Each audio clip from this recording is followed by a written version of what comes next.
Bismillahirrahmanirrahim. Welcome to the Ordinary Days channel, in which we are going to discuss the extraocular muscles today.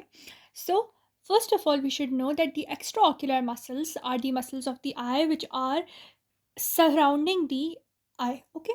So, extraocular, and they are divided into two groups. One is involuntary, that is, we cannot control them, and other are voluntary, it means that we can control them.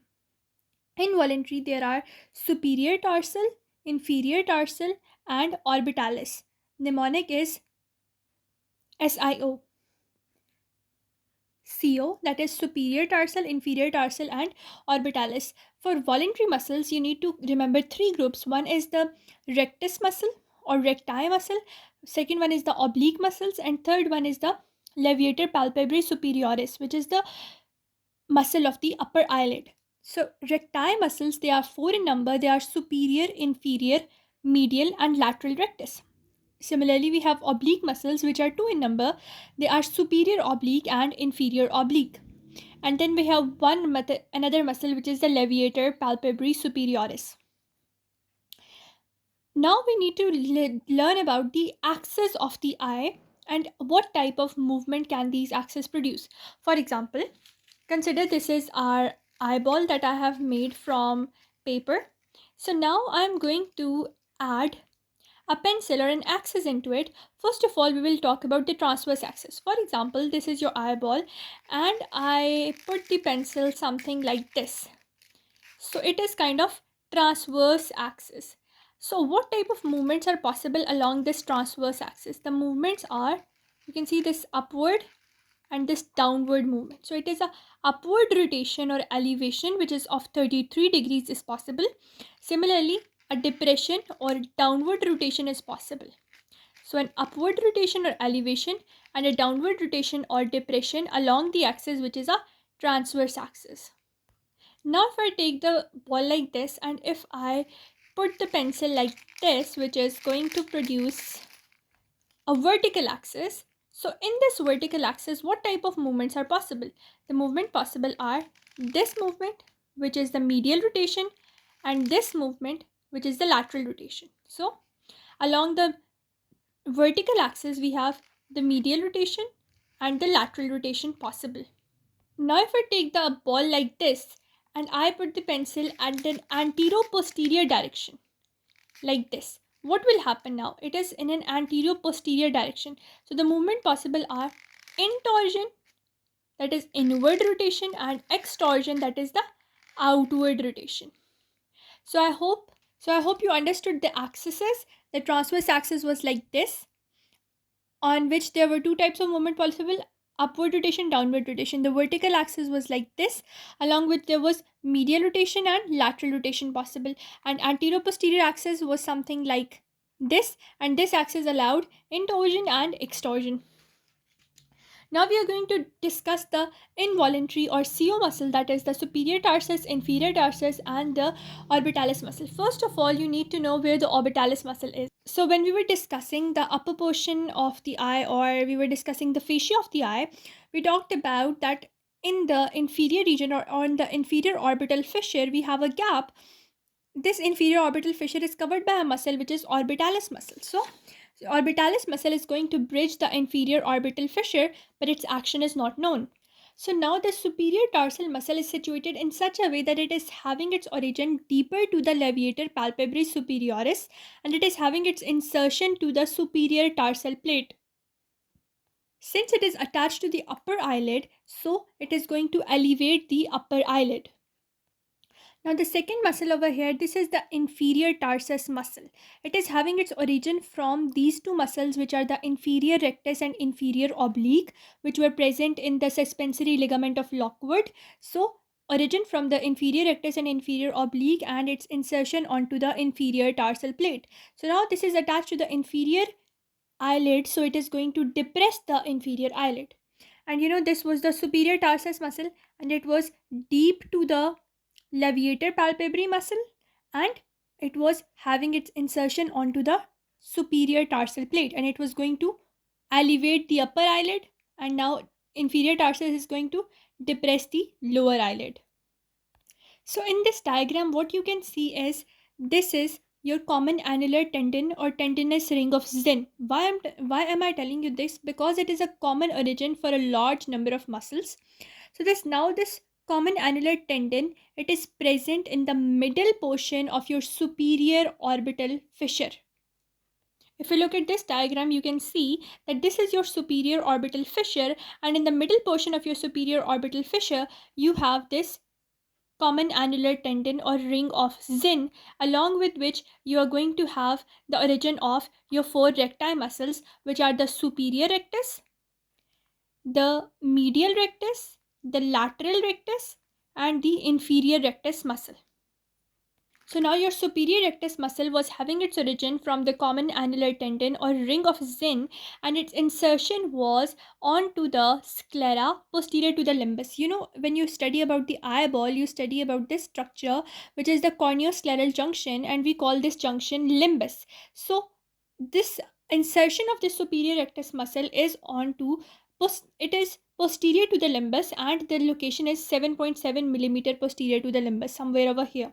Similarly, inferior rectus muscle is also going to have its origin from the same common tendinous ring, which was present in the middle of superior orbital fissure, but its insertion will be a little bit 6.5 millimeter behind the limbus or the corneoscleral junction. So superior was 7.7, inferior was 6.5, medial is going to be 5.5 millimeter posterior to the corneoscleral junction. The lateral rectus is going to be 6.9 millimeter behind the junction. So if you are going to remember this, you can remember the superior one was 7.7, the inferior one is going to be 6.5, the medial one is going to be 5.5, but the lateral one is going to be 6.9 millimeters behind the corneoscleral junction. All the muscles, all the recti, they have a common origin, but this lateral rectus muscle, it has two heads. One of the head is going to have its origin from the same, that is the common annular tendon or ring of Zinn, but its second head will be somewhere else. The second head is from the greater wing of the sphenoid, from the orbital portion of the greater wing of the sphenoid, and between the two heads there is going to be some sort of nerve which is passing through. The nerve is going to be the abducent nerve. So one origin from common tendinous ring or ring of Zinn, another origin from the greater wing of sphenoid. Between the two we have the abducent nerve. So after the recti, we have the superior and inferior oblique muscle. So the superior oblique muscle is having a very nice origin. It is from the undersurface of lesser wing of the sphenoid. So lateral rectus was from the greater wing of the sphenoid, but now the superior oblique is from the lesser wing of the sphenoid. For example, this is the lesser wing of the sphenoid. So it is coming from the inferior part or the undersurface of lesser wing of the sphenoid, and it is superior-medial to the optic canal.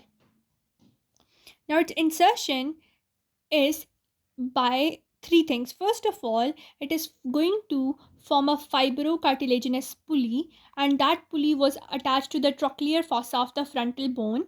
Then it moves laterally, downwards, backwards onto the sclera behind the equator, and it attaches between the superior and lateral rectus muscle. Let me explain each and everything to you what I have discussed over here. So this is your superior oblique muscle. It is going to have the origin from, for example, this is the lesser wing of the sphenoid. So it is having its origin from the undersurface of the lesser wing of the sphenoid. From here, the superior oblique goes to the fibrous pulley, which is attached to the troclear fossa of the frontal bone. After that, it moves. You can see it is moving laterally. I told you it was moving LDB. That was, it was moving laterally, it was moving downwards, and it was moving backwards. Then it attaches to the corneoscleral junction or limbus between the superior and lateral rectus muscles. So this is how your superior oblique muscle is having its own pathway. Now we have this one muscle, which is the inferior oblique muscle. Now when you study the face, you can say that the bone which is present inferiorly, it is the maxilla bone. So from the orbital part of the maxilla bone, you have the origin of the inferior rectus muscle. Now it moves below the of the inferior oblique muscle. From the orbital surface of maxilla, it is going to move below the inferior rectus muscle, and it is going to have its origin close to the superior oblique muscle, but it is a little bit downwards as compared to the superior oblique muscle. So the superior oblique was from the lesser wing of the sphenoid, then it passed through a fibrous pulley, then it passed LDB that was laterally downwards backwards attached between the superior rectus and lateral rectus. For the inferior oblique, we had origin from the orbital part of maxilla. It was below the inferior rectus. It has some motion as well. It has lub, that is, it is going to move laterally upwards and backwards. It was moving LDB and it is moving LUB, lub. So this is going to move laterally, it is going to move upwards, and it is going to move backwards, and it is inferior to the inferior rectus and attaches a little bit inferior to the superior oblique. Understood? So this was for our superior and inferior oblique muscle. It has a pulley. It does not have pulley, but it is inferior to the inferior rectus muscle. It is inferior muscle. Also, it is inferior to the inferior rectus muscle. Now we have one thing left, that is the leveator palpabrea superioris, and it is also going to have its origin similar to the superior oblique muscle that was from the lesser wing of the sphenoid, but it is now antero-superior to the optical canal, whereas the superior oblique was superior medial to optical canal. So it is leveator palpabrea superior is having its origin from the lesser wing of the sphenoid, antero-superior to the optic canal. Now it is going to have two portions. The tendon of this leveator palpabrea superioris, it splits into two portions. One is going to be a superior one, another is going to be inferior one. The superior one is voluntary. It is going to attach to the superior tarsus portion, as you know, and the inferior tendon is going to be involuntary, but it is also going to attach to superior tarsus. How? For example, this is your superior tarsus. So the upper or the superior portion is going to attach to the anterior surface of superior tarsus, whereas the inferior or involuntary portion is going to attach to the upper margin of the superior tarsus. So anterior portion and upper margin.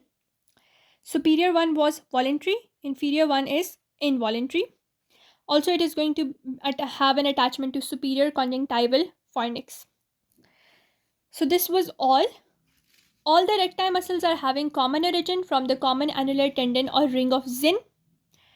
Their insertions were 7.7 milliliters superior, for inferior 6.5 millimeters, for medial 5.5 millimeters, for lateral 6.9 millimeters. Only lateral rectus had two heads. One was from the common tendinous ring, but the second one was from the greater wing of the sphenoid. And between the two heads, there was this nerve, which was the abducent nerve. Then superior oblique and inferior oblique. The superior oblique was from the lesser wing of sphenoid. Inferior oblique was from the maxilla bone, which is, inferiorly. Superior oblique had a pulley. Inferior oblique did not have pulley, but it was inferior to inferior rectus. It has the LDB thing in its course, whereas inferior oblique muscle has lub thing in its course, that is lateral, upwards and backwards. Leveator palpabrea superioris, it is also having origin from lesser wing of the sphenoid, and it is having its insertion onto this portion, which was the superior tarsus. Superior one was anteriorly, the inferior one was onto the superior margin of superior tarsus. Now, after all of these things, we are going to have a look at the nerve supply of these muscles. So you need to know two mnemonics only to learn the nerve supply. One is LR6, that is lateral rectus is going to be supplied by the 6th cranial nerve, which is the abducent nerve. Similarly, the other mnemonic is SO4, that is superior oblique is going to be supplied by 4th cranial nerve, which is the troclear nerve. So also it is very much visible that between the two heads of the lateral rectus, there was this nerve which was passing through, that was the abducent, that is the 6. So LR6 also gives you an idea about its two heads, because it is supplied by abducent nerves, and also it has two heads through which the abducent nerve is passing through. The superior oblique is supplied by troclear nerve, SO4, and all the other muscles, the leveator palpabrea, the apart from the lateral rectus and superior oblique, all the other muscles, the superior rectus, the inferior rectus, the medial rectus, the inferior oblique, and leveator palpebris superioris, all of them are supplied by oculomotor nerve. If you remember these two mnemonics, you can remember the next one very easily. Now, through this diagram, we are going to study about the movements of our eye. So this diagram is of our right eye, and if you learn to master this diagram or draw this diagram, you will be done with everything. So as you know, you have right eye over here, so left eye will be somewhere over here. So this is the medial portion. So the muscle over here is medial rectus. Obviously it is going to do this movement, which is the medial movement, and the medial movement is adduction movement. Similarly, lateral rectus is going to do abduction movement. But now we should always know that the recti, they are going to be medially on the medial side, and on the lateral side you should know that on the medial portion we are going to have the recti, and the lateral portion we are going to have the obliques. The recti, superiorly we will have the superior rectus, inferiorly we will have the inferior rectus. But over here, over the lateral side, the situation is going to flip. On the superior side there will be inferior oblique producing its movement, and on the inferior side there will be superior oblique producing its movements. The movements are very much similar. This one is elevation movement, this one is medial rotation movement, and this one is intorsion movement. Inferior rectus, it has this one, the depression movement, this one, the intorsion movement, and this one also the medial rotation movement. For the lateral side, as I told you, superiorly will be inferior muscle, the inferior oblique, and inferiorly there will be a superior oblique muscle. Now, since it is the muscle that is present upwards, it is going to do one thing very seriously, that is the elevation. Second thing, since it is laterally, so it will do the lateral rotation, and then it will do the extorsion. The inferior muscle, it is, which is inferiorly placed, but it is an oblique muscle, so it is going to do the depression because it is inferiorly. Then since it is on the lateral side, it will do the lateral rotation. Apart from that, it will do the intorsion. Let's have a look at the movements that they can produce. If you learn to draw this diagram, you are very much done with everything. So to draw this diagram, you need to draw your eye, another eye, the medial movement by medial rectus, lateral movement, lateral rectus. They produce solitary movements only. For the other ones, we are going to have eye split. On the medial side, as I told you, there will be superior and inferior recti. The superior rectus, it does elevation, medial rotation, intorsion. Inferior rectus, it is going to do depression, medial rotation, extorsion. Extorsion, outward movement. Similarly, onto the lateral side, as I told you, there will be the obliques muscle, but the situation will be flipped. Superiorly, there will be inferior oblique. Inferior oblique will do elevation, lateral rotation, extorsion. The superior oblique over here will do depression, lateral rotation, intorsion. Very much easy. Now we will do the movements over here, the solitary movements. First of all, we are going to do the upwards movement. Which muscles will be producing the upward movement? You should know it. There were two muscles of upwards, superior rectus and inferior oblique. Understood. They can, on the medial side, which you can draw the eye like this, and on the medial side there was the muscle which was producing the upward movement was the superior rectus, and on the lateral side it was inferior oblique. Similarly, if we draw the eye like this and we divide into medial and lateral side, which two muscles were doing the downward rotation? On the medial side, the inferior oblique, on the medial side the inferior rectus, on the lateral side the Superior oblique. Understood. Now on the medial movement, if you draw like this, medial movement was done by, first of all, the medial rectus, very much easily known. And I told you muscles which will be present medially are superior rectus and inferior rectus. So done. Similarly, for the lateral movement, you are going to draw the eye like this. Lateral rectus, for the lateral movement, one will be the lateral rectus, and others, I told you that they were laterally present obliques. Superiorly we had inferior oblique, inferiorly we had superior oblique. Understood. For intorsion, what is the intorsion movement? As I told you, intorsion is something like over here and over here. So which ones were producing this movement? Over here we had the inferior, we had the superior oblique. Over here we had the superior rectus. Inward movement is produced by both superiors. So IS. Intorsion by both the superior, recti and oblique. For the extorsion, you can remember EI. That is inferior rectus and inferior oblique. Intorsion IS, inferior rectus. The intorsion movement is produced by superior, both the superior ones. And for extorsion, you can know it is produced by both the inferior ones, the inferior rectus and inferior oblique. With that, with drawing this diagram, with learning all the techniques, we can easily remember each and every movement produced by your extraocular muscles, their origin, their insertion, their nerve supply, the axes, the involuntary and voluntary muscles. I hope you understood each and everything that was explained on this piece of paper.